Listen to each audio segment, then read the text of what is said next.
Hi, everybody. Welcome, everybody. Episode 64. What are you drinking now? Here's the office. And guess who's back?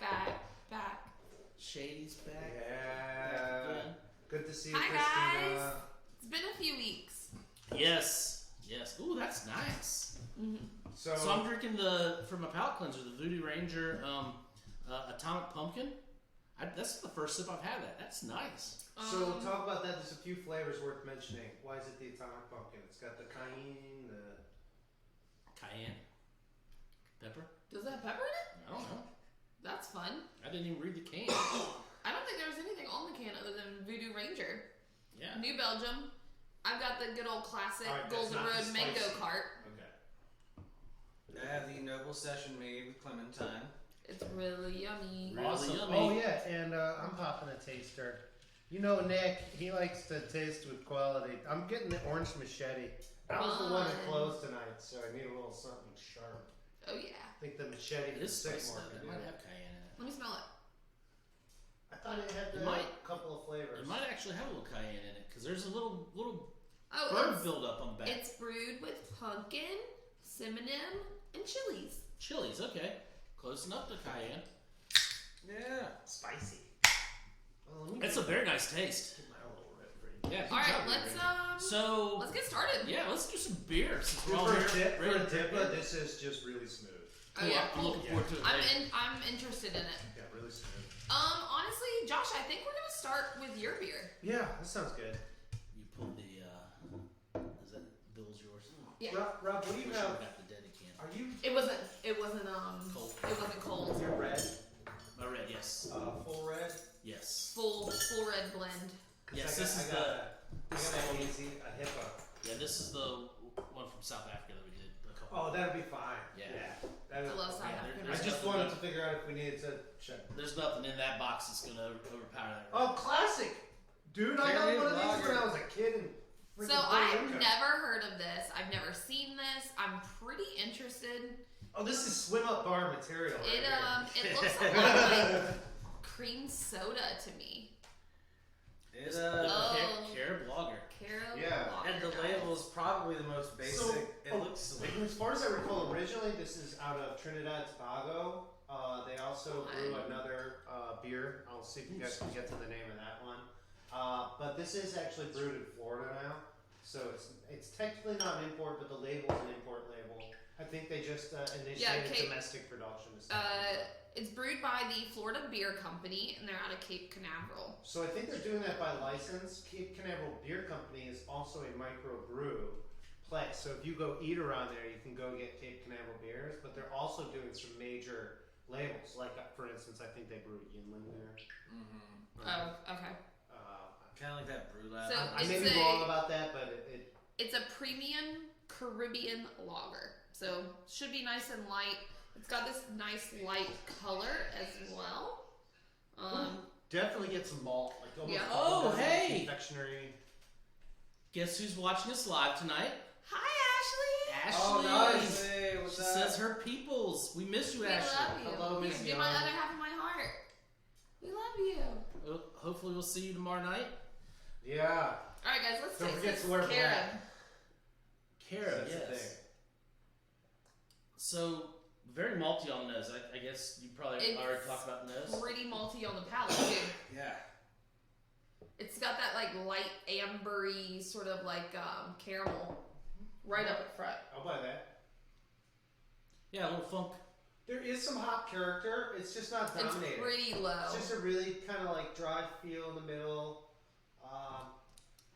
Kind of just like So- your classic lagers, you know? So, Almost I mean, has like a limey Okay. finish to the back end, you know. I Kind mean, of Gonna like, get a some tart, citrus. like a tart on the back end. this is going to be, probably obvious, but another beer that comes in a little stubby bottle, brown bottle with the Traditionally, stripe with its red on it. Hooray, Bia! traditionally, yeah, this is I'm like gonna. a competitor to that. Yeah. Maybe a few others. But that's like a Jamaican style. one that I starts mean, I with a guess B, it maybe sits after an island. Yeah. Probably closer. pretty close. The La- It's La funny Fama. because I actually was gonna mention that Yeah. because that is a beer that I drink pretty regularly. Mm-hmm. It doesn't quite have the sharpness. I think this has a little bit more sweetness Okay. than I'll that. buy that. That Arabia. Yeah, I'll give that. But overall, it's got a pretty similar texture.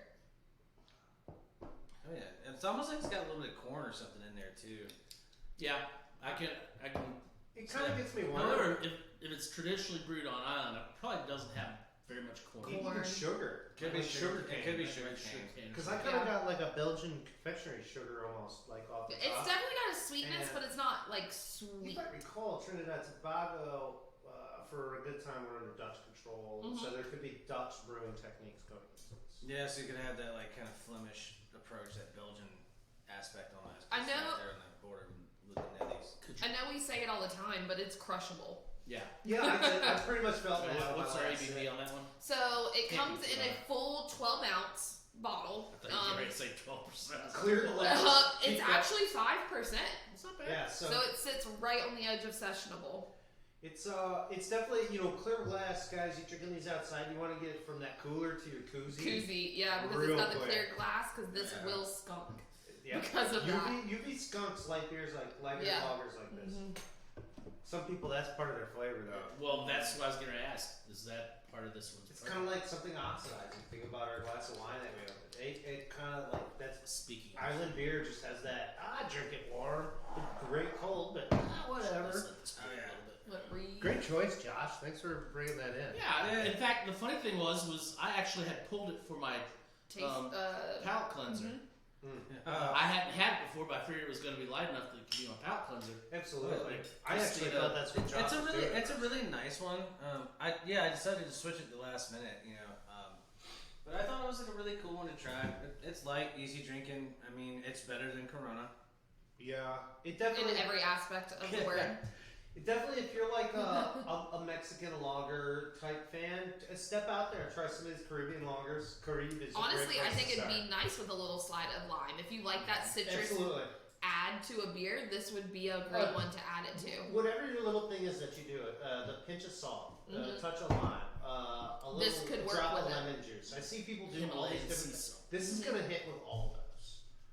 And this would definitely go great after some rum shots or things like that. Absolutely. All right, we're done with our samples over here. You guys ready to move Oh, on yeah. to? I think it's gonna be me. Yeah, it's like some awkward high fives going on here. So going a little bit local with this one, guys. We're heading to Wilmington Brewery, Bill's. One of our favorites. Definitely become one of our house favorites around here. It's been nonstop. I think Been between trying to them get- and Edward Teach and some Yeah. Wrightsville Beach Brewery. Those are our top local. Yeah, we're really digging what they're doing. We love working with them. They're easy to work with. So they've got some cool beers.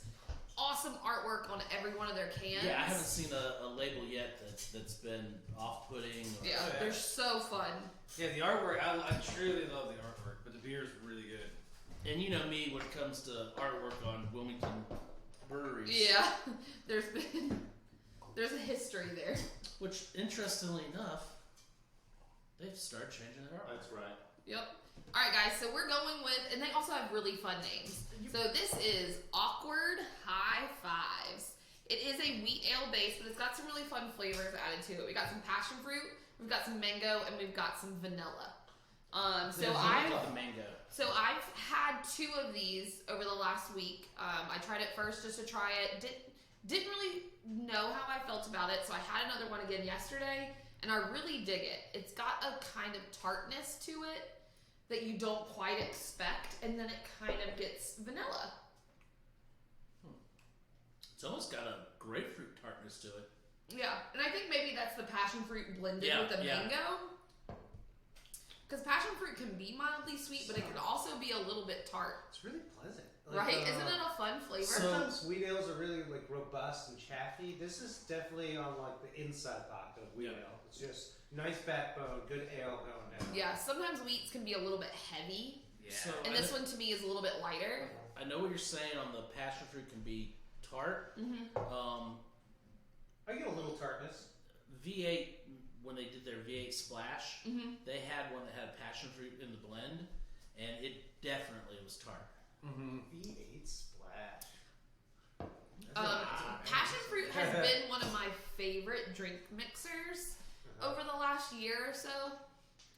It's subtle. It mixes with a lot. It's good with anything. Like any sort of liquor it goes well with. Any sort of beer that we found. Like that's been guava and passion fruit. I feel like we've seen a lot of those coming through in the beers this spring and summer. So papaya. Yeah. They have it's just similar this flavors too, passion fruit and guava. So they all kind of parallel each other when it comes. I don't know. It just work. They all work together. This is a lot more tart than I thought it was going to be, but that's not a bad thing. No, Yeah, I think agreed. I'm really enjoying the tartness. I think that's actually, for me, what's keeping this interesting. Yes. I was surprised by it for As sure. a wheat ale, it could definitely be just a run-of-the-mill, Ale.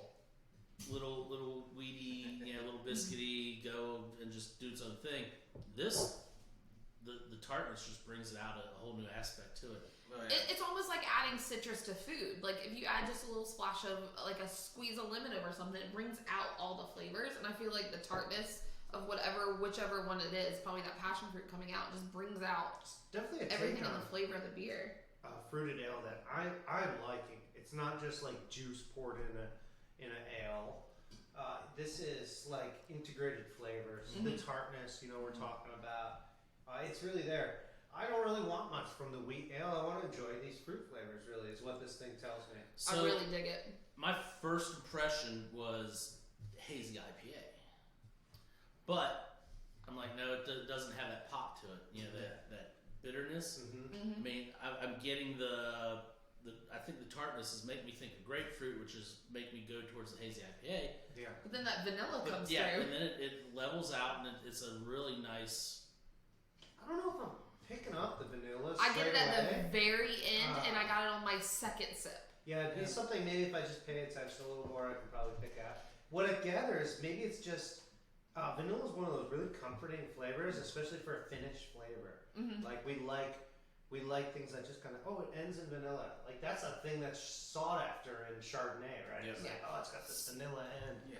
So for me, Nick, when I first take that sip, the tartness is pretty upfront and it's a little bit sharp. But it doesn't stay sharp, and I think the vanilla is coming in because it rounds out on the finish.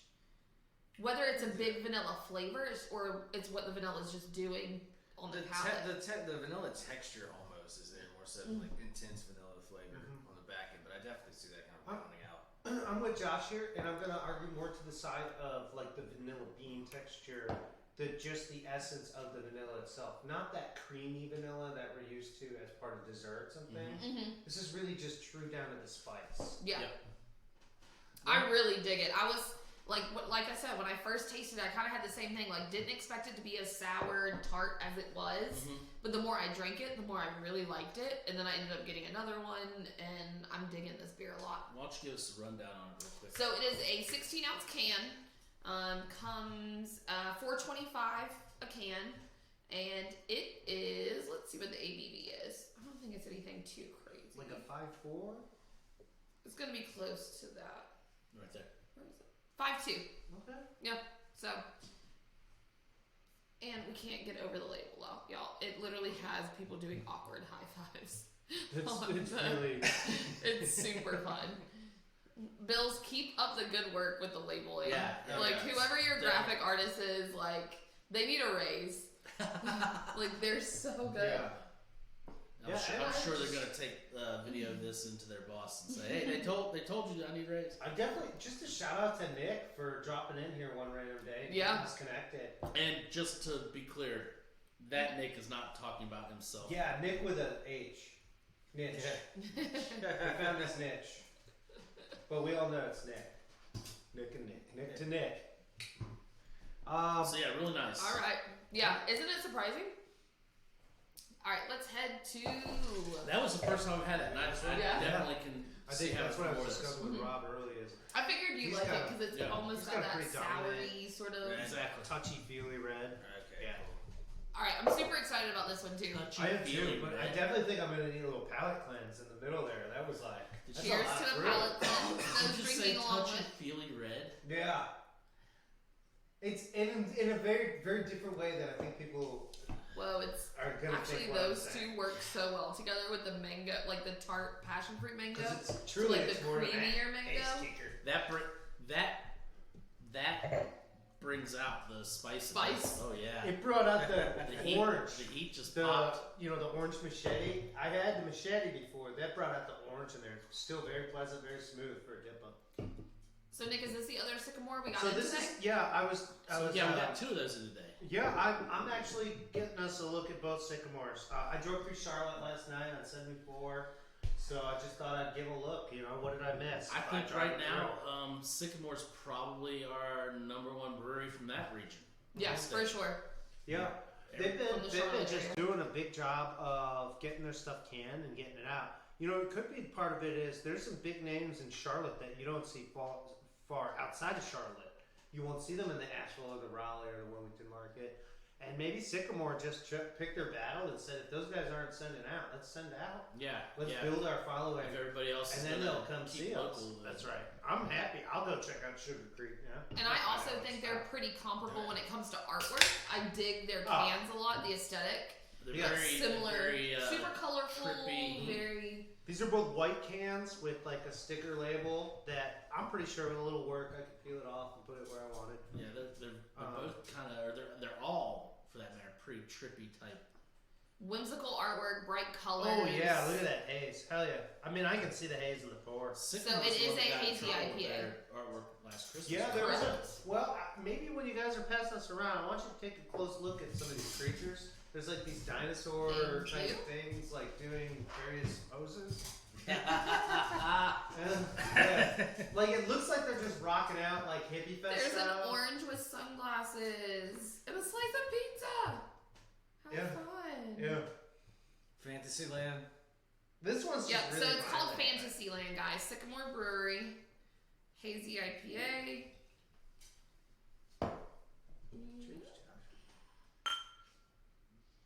Whoa.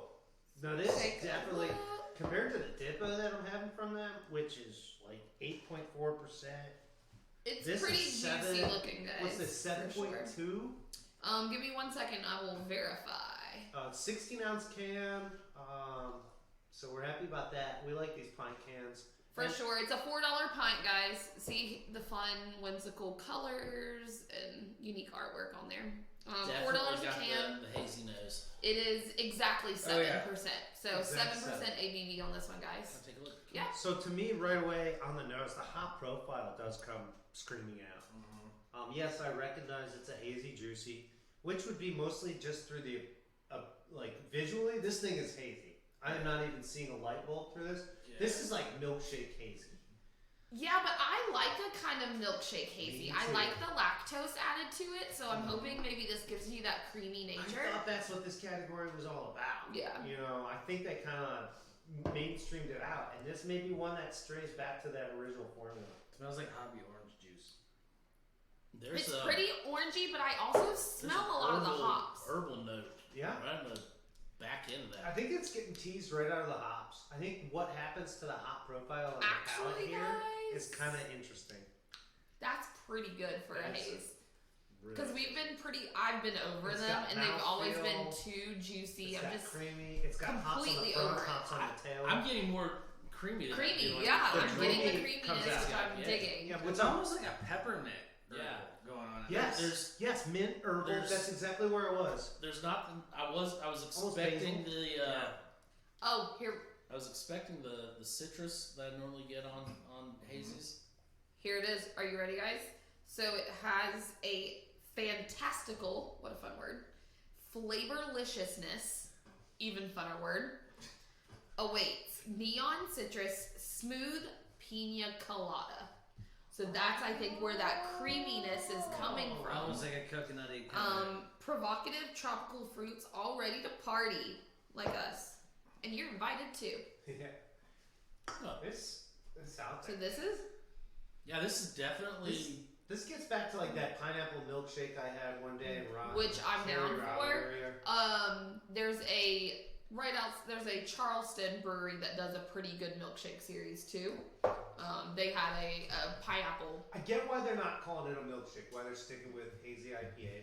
I do believe this is when the Carolinas are shooting for a hazy IPA. This is what they're doing, mid-state at least. I don't know if this is coastal. Now you said mint though. It comes climbing. Yeah, up. See, I'm not picking up any of What the do mint. you- I'm you getting know- the cream. You know how Oh, whoa. basil kind of has that minty crunch? It almost kind of reminds me of just some like sharp after the plant's bolted, but you still have basil leaves and they get a little more peppery. That's what it reminds Really me. like any herb that has like strong enough flavor that it lingers for a bit, you know, and just kind of leaves that tongue numbing in a good way. Yeah, But tongue numbing. take a deep smell to it. Which I can It's just really pineapple-y to me. Is It's it? got that big tropical sort of like. I down mine. Apparently, I love it. Like I do like the texture a lot. It's still got a nice bitterness, but it's not overwhelmingly bitter. Yeah. You're still getting that hop profile, and you're not getting straight juice that I feel like most of the hazies has gone to. Just like literally. I think the texture Orange in juice? the end is what really like won me in. What won my palate to the buy-in because I had a sample and I started taking a sip. You guys were talking about it. It just went down. And here we were thinking about flavors, but really it was that texture that just had buy-in, and I just went for it. Yeah, I kind of dig the texture a lot. That was a really cool flavor profile. Yeah. For so many hazies being out there, it's cool to see one that stands out. Yeah. Yeah, and exactly. I recall we challenged that. We I tried that definitely- juicy, and we were like, "Arr." Yeah. You know, I we were like, it's definitely good can- beer, but Couldn't have. I mean, I can have this again. And it's something different. yeah, Absolutely. it is. It is definitely something. Now, not quite hazy. Nipa. I feel like hazy lovers are not gonna like this as much. Is this a Do you know true what I'm Nipa? saying? Like, if people really enjoy that, like, typical what you're coming to find with the hazies, this may be a little bit too different for them. Well, The ones with the aggressive palates, I What- think, are gonna love it. I do think it. People that might like to jump outside of the challenge a little box. More. People who jumped into Nipas without being huge IPA fans, they're gonna be like, "Whoa, this is a little challenging." Yeah, Yeah. it is, but you know what? Have fun with it. It's challenging. That's why you do this. But it's definitely, for those that are over that kind of New England Yeah. style, this is one to grab up because it definitely does stand out. Just like Josh was saying, I feel like all of them have literally just been orange juice. even sycamores. You know, Some of them previous have ones, I been mean, very much orange juice. super fruity, juicy. Oh yeah. Juiciness. They're all good, but Yeah. they're all just so similar to a degree. This one definitely has a fun uniqueness So to they it. definitely. Now it looks like it is a series. Yeah. This is a fantasy can 2 of 4. So we'll have to maybe look into that and see what other ones we can find. But It'd be neat to see what that first one was, just Yeah. to see how they're progressing this. Or if we accidentally had it and didn't realize it. oh yeah, It's possible it might still be right near. Yeah. It could be. We could still have. I mean, we have a lot of sycamore. There's some that we have just like a few left, like Yep. super fruity. Is that weird tart? the super fruity, and we have juiciness as well. Yeah. We have both of those. All right, so come if you want to know more about Sycamore beer, just come check it out, man. Yeah, we got a good chunk of their lineup. All right, let's head to some wine. Yeah, Swan. I'm ready. Oh yeah. I'm pretty excited about this because I love this region. So we are moving to South Africa tonight. This is Remhoot, and it's spelled funny, but it's Remhoot. It's REMHOOGTE. The G is silent. What a hoot! And it has Syrah, Cap Sauvignon, Merlot, and then the grape that is indigenous to. South Africa. It is indigenous to South Africa because they actually hybridized it in South Africa, and it's only grown in South Africa. Well, I take it back. They are trying to grow it Grow in it a in couple Different other places. places, and it's not taking as well. Oh, it's so good, y'all. It's a Pinotage. Oh, One yeah, of my I guess I should have said personal Pinotage. favorite grapes. I love a Pinotage. So, Josh, Nick, and I tasted this a couple weeks ago. I was about to say this was alright. I thought it sounded familiar. I have yet to taste it. So, I didn't get to join in on that tasting one midday thing with the rep. that Oh, Pinotage gosh. is known for You locked out. is the way that they have this. They impart a smokiness. Just the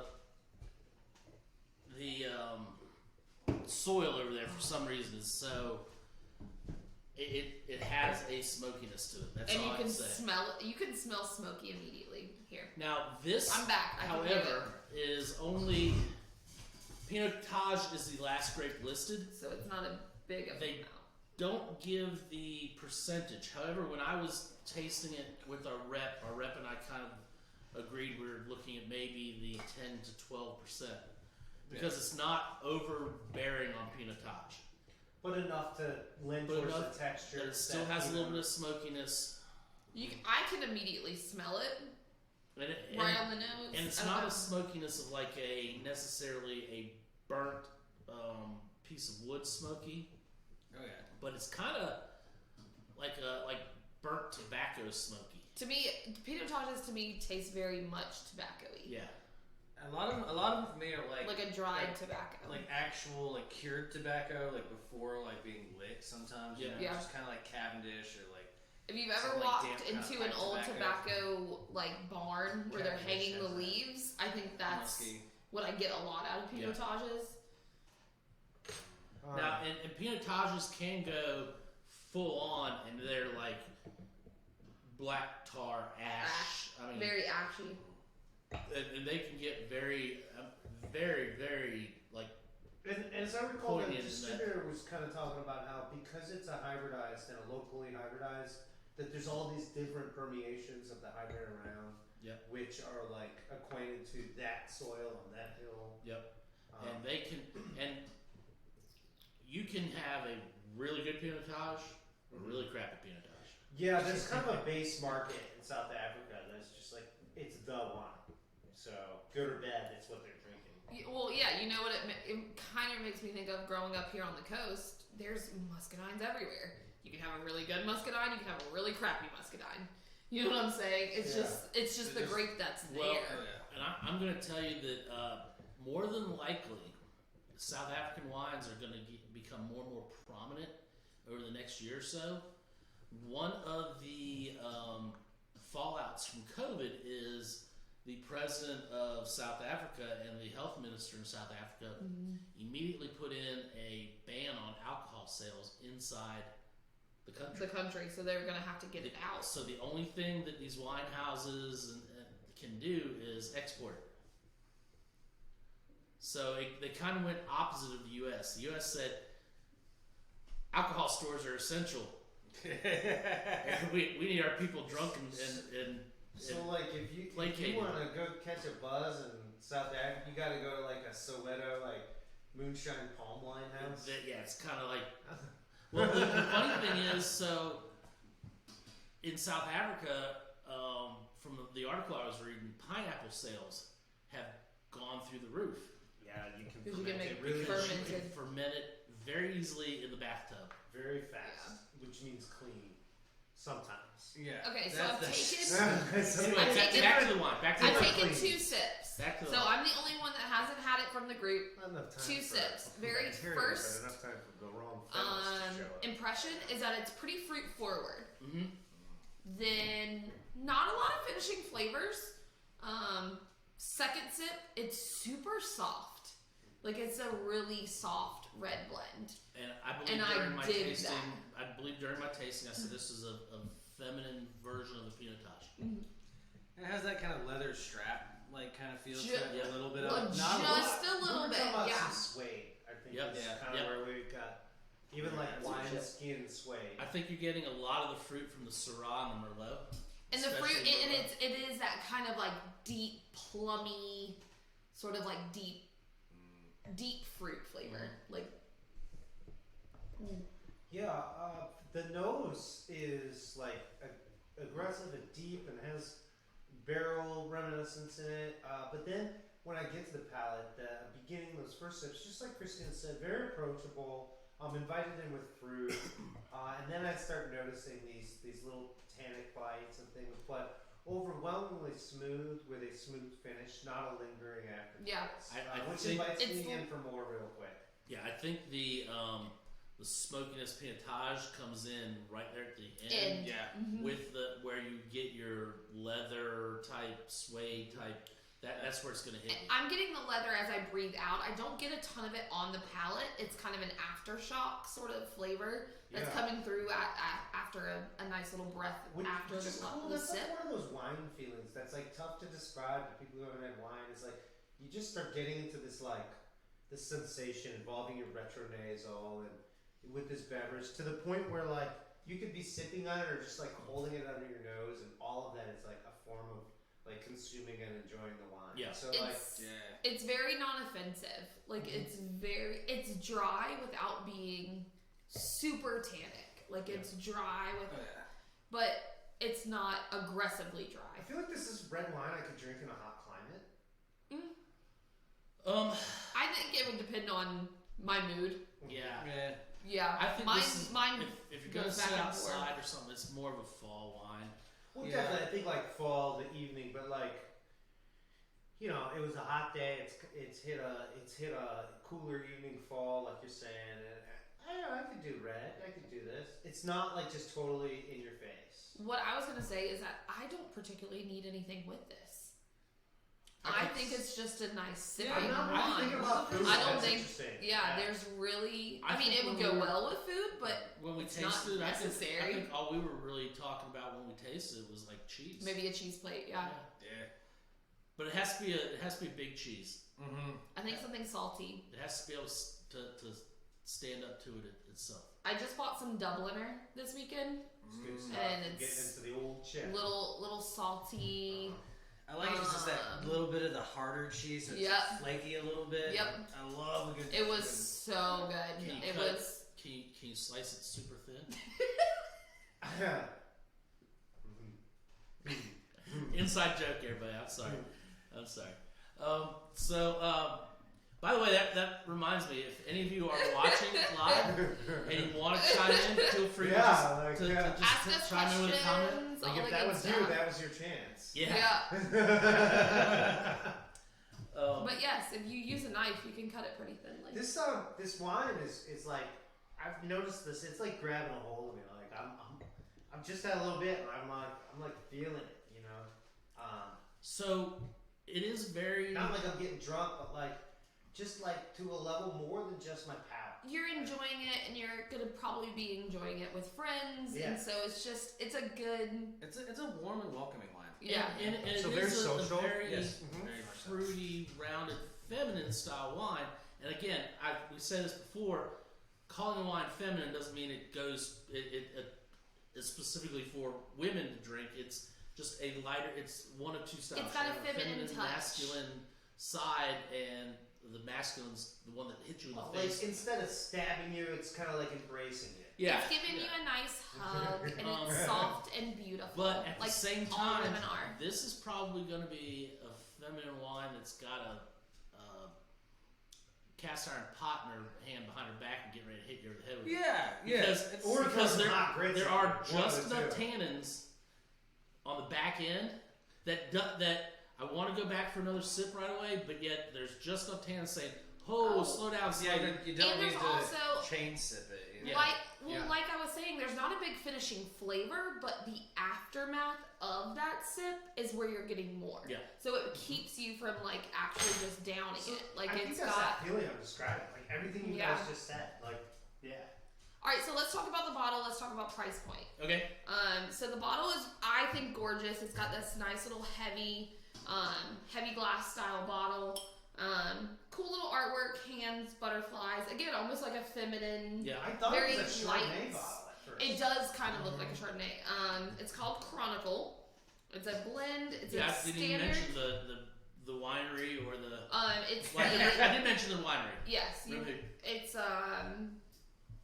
it's actually through Stellenbosch. They're in that. They're in that region. Yes. Region for sure. So it is a 14%, standard $7.50. Now price point. It is near our higher end, what we call here at the office. It's more mid-range for us now. 24 is we're now, getting up. It's when 24.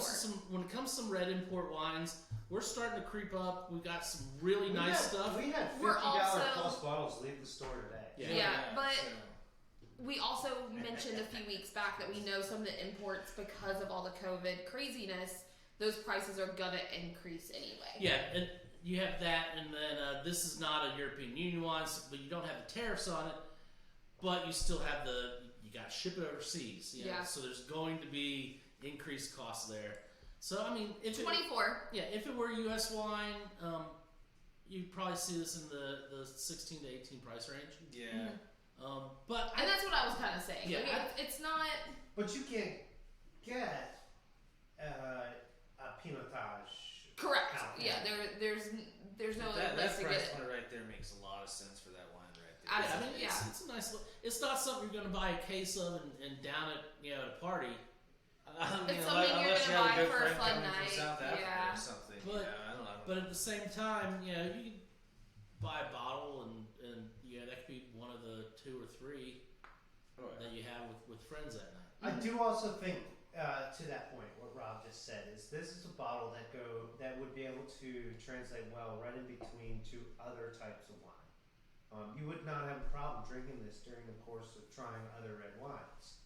A cab next to this, it's going to be different. Yeah. A Pinot, a Merlot, traditional styles are going to be different enough. That you could compare Maybe the you two. Malbec fans, you might have something to say like, "Oh, I recognize some stuff here," or your Shirazis, okay? But you really got to get down to that Southern Hemisphere and those tannic style grapes to really start talking about what we're tasting here with this Pinotage. But then this launches all this fruit forward in the middle of all that is just unique because I don't see that with Mendoza's, and I don't see that with your Queensland Shirazis. Yeah, I mean, I can agree with that. There are a lot of the Argentinian wines that are very fruit forward though, but they also pack a high A little tannin. bit of Yeah, the tannin on Malbec, so I think people who enjoy that are gonna like this. I agree. This is just way less intimidating than that.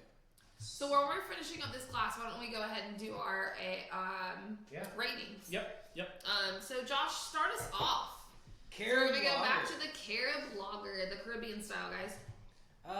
For what this is, it's a very basic, easy drinking, slightly less mass-produced than mass-produced beer for the beaches and everything. Solid 1 thumb for me. I mean, it is what it is. If it's Coors Banquet, maybe it'll get 2 for what it is if it's like regular beer. But no, this is really solid for what it is. Great on the beach with a lime. Except for it's Chasing glass, so don't take no glass beach. to the beach. At the Well, bar next to the beach. I mean, you can take it as long as you have a cup and you're responsible. At the tiki bar or on the pier, but not at the beach. You actually can't have glass anywhere, but it's okay. I'm just telling you. Okay. Go ahead, Nate. You can on my boat, though. So I'm with Josh here, and I'm very similar reasoning, but I'll explain a little different. Is I didn't really expect to rate this beer on a 2 thumb rating. I feel like this is just, like he said, this is part of our this is part of the larger label. This is like import style. This is not about craft brew. The fact that it's an import that's been brought to a brewery that's doing contract brewing and craft brewing, that's awesome. Yeah. Because that means that they can actually pay attention to real recipe and not just take recipe shortcut or ingredient shortcuts. So if the original curry recipe involved a little bit of allspice and sugar cane, then by all means, they probably did it. It's there. It's a thumbs up, man. If you remembered curry from back in your student days in the 70s, jump on board, come over and try one, dude. It's going to take you right back there. Yeah, they don't remember any student days in the 70s. No. Listen, it was You before technically Patty don't Man, either. in the Caribbean. It was just wide open. And my student days in the 70s involved a big wheel. He just describes like Jaws 3. Like, this is what it looked like. What's your rating? So for me, Karen, I have to agree with both Josh and Nick. I mean, I wasn't expecting a wow me factor. In fact, I pulled it out of the cooler earlier tonight, and I was going to have it as my palate cleanser because I expected it to be just a nice, even, easy drinking beer to just wash things away. And that's what it is. I think one of you guys mentioned you put a little dash of salt in it, put a lime in it, put something. It goes. It beckons one of those little additives. Heck, I remember back in the day, I used to put grenadine in Corona. I don't know, but anyway, yeah, I know, right? So anything for a buck, Rob. It's one of those things that I can't talk. We brass monkey pretty hard. So it's one of those things where cobras, where you don't have to do anything to it, or you could. As far as the beach, the pool, not being able to do that, this is the beer that you're going to go to that swim up bar in the pool, and the bartender there is going to pour it into a cup for you, and then take care of the glass in the recycling bin. Yeah, you have Thank you. Recycle. But I'm going to go one thumb up on this thing. I don't. It is what it is. Again, it's not anything spectacular, but it is solid. Oh man. Following suit, one enthusiastic thumbs up. I mean, it tastes exactly what you're expecting. It's an easy drinking lager style beer. Come grab one, put it in your 6-pack. Come grab a 6-pack for the pool party or the random little cookout you're having on Friday night while it's still 90 degrees outside. Oh, yeah. So it's definitely just a solid lager beer. Yep. Tired of being just one of the guys at bike night? Jump on a parade. Alright guys, awkward high fives. I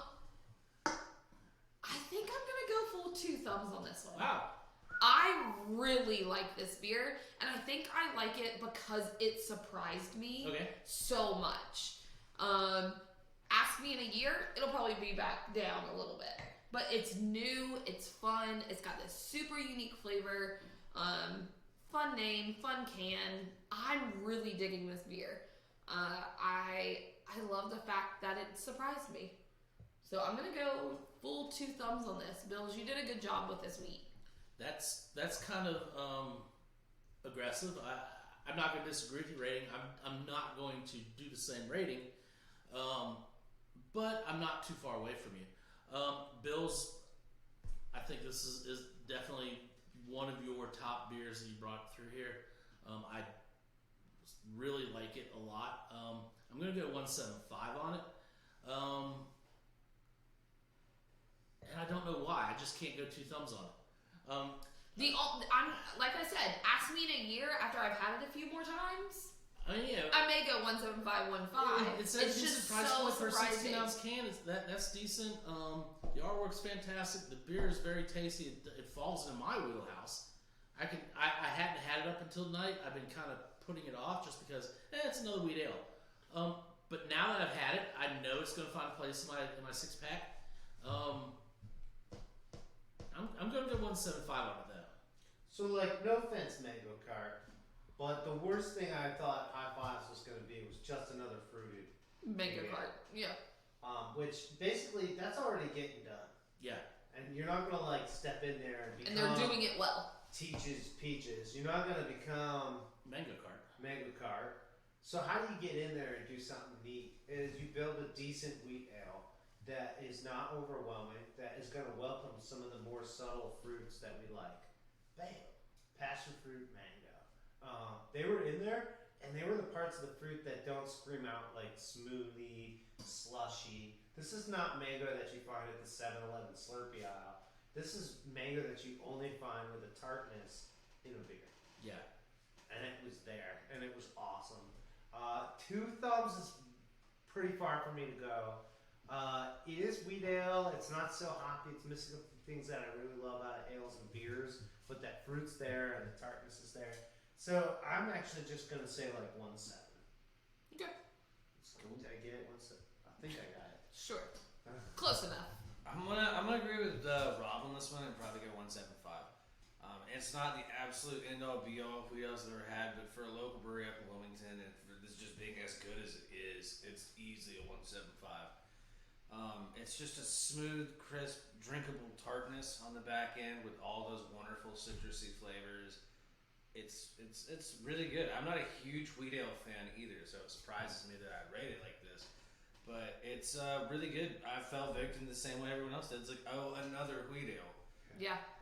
But it really, once you have it, it stands out, and the artwork itself is enough to make it stand out. Because I guarantee you, everyone's looked at the can and at least saw it was a wheat ale. Yeah, for sure. Yeah. I was apprehensive too. And Well, and in our cooler, I mean, it's for Bill's Brewery. It's kind of by itself because it's a wheat ale. yeah. I mean, Bill's has got this collection over here. They got a couple things over here. They got a So few we have our Nipas, cooler set up by style. We try. So they have a handful of IPAs. So we have their IPAs on one side. They have the Bill's Light. They have the hoppy lager style. So those are kind of stuck together. This is the only wheat we have from them, so it truly stands out on that shelf. So I'm definitely glad I'm not truly palate cleansing with this beer. That I'm actually just enjoying it after everything. So Nick, will you start us off on your Sycamore? Yeah, The Sycamore. Fantasyland. Fantasyland. Label Power won me in.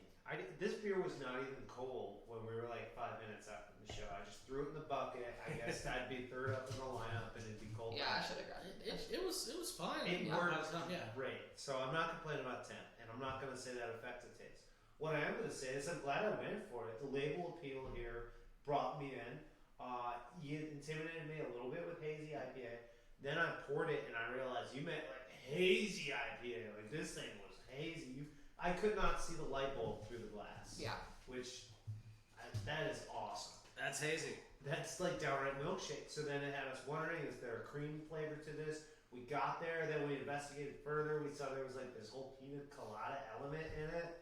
Nice. I think he worked at Silver Coast with his ringing the bottle technique. I used to tell people that's how we recycle the wine. They take us back to the factory and we ring the bottles out. But alas, like this thing's great. 7 point alcohol. It's a pint. It's $4.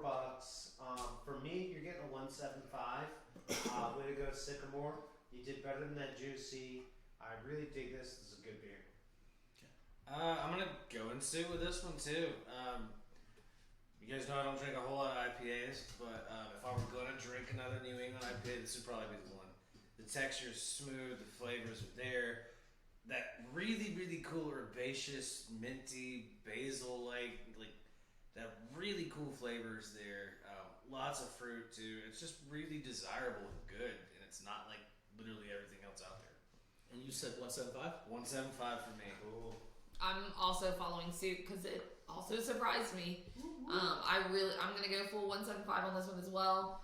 The creaminess really stood out to me.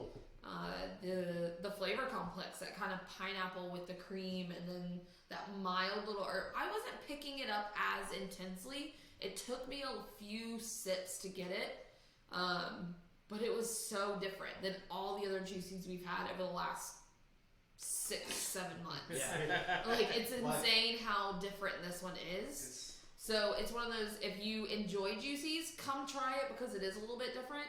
If you're over the juice craze, grab this because it is so fun. Yeah. Again, I agree with Nick on the artwork thing. I'm a sucker for a good can. And I like some good cans too. don't we all? So I did. Told you we were a good company. Oh, They've missed me, you guys. Yes. So, you guys know how hard I've been on juicy hazy IPAs. I think we all were I at think one the point. last one didn't get a full thumb from me. I mean, it might have squeezed out 0.75. yeah. Squeezed out. Yeah, I see it what was, you did there. It was Huh? tough Juicy. getting that juicy out. So I think it's going to surprise you when I say 1.75 as well. Oh yeah. This thing was different. We have been begging for months for breweries to come up with something different. They gave us a different hazy IPA here. Sycamore, I think, finally got a different approach to this niche that everybody loves. Will everybody love this beer? Maybe not, because they are used to this other style. We're talking about niching the niche. That's right. That's right. Notching the So, niche. but hey, you know what? It did it for me because it did Notching the niche. it did it for me, and that's not niche from Bills because it's NIC. Hope you still watching it, because so no, but Sycamore did a good job on this. It's different. It's got that herbaceousness right there on the retronasal of the palate, and what a word, you guys. it's right there at the top of yours. And yeah, that hit me first. Then it's got the round creaminess that came in from either pineapple or coconut or whatever. Maybe it was. they added a lactose to it. Or they added lactose to it. It was nice. And like you said, Nick, you couldn't see through the thing. It was definitely it was hazy. truly opaque. It was a hazy. It was named a hazy because I still it haven't is seen. hazy. I mean, you can't see through it. I really did dig that thing. The Dippa is lighter. I'm gonna have one tonight. So moving on then. 175 we said. Moving on. 175 all the way across All the the way board. across the board on That's a it. hazy IPA. So Yeah. good job, Sycamore. Moving on, we have the Chronicle from South Africa. This is a red blend from South Africa. It is a blend of Syrah, Cab Sauvignon, Merlot, and Pinotage. Again, I don't think the Pinotage is as prominent as the Merlot, but it's there. It's Pinotage being the hybrid native grape to South Africa. It is. I think it would be a bad omen to not have Pinotage in a wine from South Africa, in a red anyway. This to me is an entry level Pinotage. I can't say Pinotage. Red blend from South Africa, from Stellenbosch. It is an entry level, even though it's a $24 price tag. So We would probably get, and I look forward to getting more A true varietal, like a strict varietal. more Pinotage with other blends in, and really get a different, introduce you guys at least, and then the rest of the area to a really nice Pinotage. This was a feminine wine where it was really rounded with fruit, a lot of fruit forward. I think the Merlot and the Syrah brought that out. And then you have the smokiness on the back end with the Pinotage. I did thoroughly enjoy it. I'm going to go, I think I've done just about 175 on everything except the carob tonight. And I'm going to do 175 on this guy too. It's got room for improvement. When we do get to a Pinotage that is really characteristic, you're probably going to see me go bonkers and go 2.5, 2.8. Yeah. So I'm going to go 175 on this guy. I'm gonna follow up on that because I also am gonna do a 175. I mentioned when we first opened the bottle and started pouring is Pinotage is probably my favorite red wine. Like I absolutely love that grape. And there's just not quite enough of it in this blend. I'm kind of sad to even see Pinotage on the label because there's enough. There's enough there that you know it's there. But I wanted more. Sure. And that's just probably a personal pull to this wine. Overall, though, this is phenomenal. Like, it's so good. It's nice and soft. It's very approachable. It's a wine that you could introduce to other red wine drinkers. I don't know if I would go to somebody that still is new into red wines on this one. But I think most red wine drinkers could enjoy themselves on a glass. This is definitely one that you want to have some experience with reds, for sure. Yeah. But overall, it's got a beautiful color. I love the label. We talked about how feminine it was, and I wholeheartedly agree. It's a nice wine. So 175. I'm gonna go 1.5, but still moderately high up there. I said multiple times that I have not been historically a fan of South African reds. I think that's because I had gotten my hands on some awful bottles of Pinotage at some point. And when that's what you taste and associate with it, if it's like awful the first time, it's just negative. Yeah. But this is really nice. There's that little bit of Pinotage in there. A little bit of smoky, but it's easy drinking. It's nice. What it reminds me of is my desktop at home, my computer, where it shows you the different landscapes every time you log in. and it showed me South Africa this morning. And this would Well, probably there you go. yeah. So So you might have been like right over this vineyard. synchronicity, man. It was like a coastline of South Africa, and it looked like if it was chilly outside, this would be a perfect wine to have a glass of right there on the beach. Yep. Yeah. Not in glass though, because that's wrong.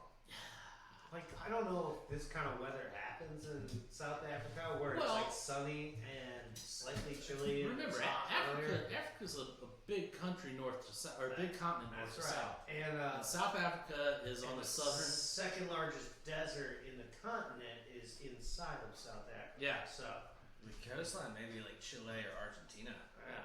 you know. So, I actually remember him saying this is from the Veld, which is the uplift of mountains that sort of is like the last fold of mountains getting down to the coastal seaboard. So, the idea of the whole cooler night thing is something I think these grapes enjoy on a daily basis, and I can basically feel that. I just feel like this is something you just slow a big day down with. Do I want to hand this to somebody who's never had a red wine before? Probably not. But to somebody who's never had a Pinotage before, this is a way to get into Yeah. this. And that was me. I thought this was mostly like a Merlot when I first tried it. But I'm like, what is this other stuff that I've never had in any Merlot I've ever had? In any French Merlot or California? I just don't see this. There's no spice. So for So a very... there's just like There is no problem with this wine. You open it, you serve it. Everybody's going to enjoy their glass and drink it. Even the person who's a little timid over red wine, this is one of those red wines that breaks down some of those major barriers of red wine. So while we say don't serve it to the novice, the beginner will be all right. Like if you've had any red wine, you can try this. You'll be fine. So don't let us scare you off with that. $24 price tag. Does that frighten me? No. That's not my big problem with this wine. My big issue with this wine is not so much a problem as much as what else is there. It has this slow, soft finish, and it's like I could drink more of this wine or I could drink what's next. For that, I'm going to say 1.5. I have nothing negative to say about this. I'm really curious now about Pinotage. And actually, guys, this was my first wine tasting Pinotage in a blend. So I was pretty excited. And being able to isolate flavors that weren't Merlot or Syrah, and understanding, okay, this is coming from this new grape. yeah. I'm excited to know more, and as we draw in on vintages and things like that, I'd be very excited about that. So it's a 1.5 score, but in terms of like Nick's Drinking Wine Chronicle is like high up on the mark. Excellent. So that's going to bring us to the end tonight. Episode 64. 64 of What Are You Drinking Now here at the office. You have a good week, and we will see you next. And Bye, don't forget guys. to like, comment, and subscribe below. What he That's said. right. That's right. Watch us live on Facebook. Catch us later on YouTube. Exactly. All right, see you Cheers. guys.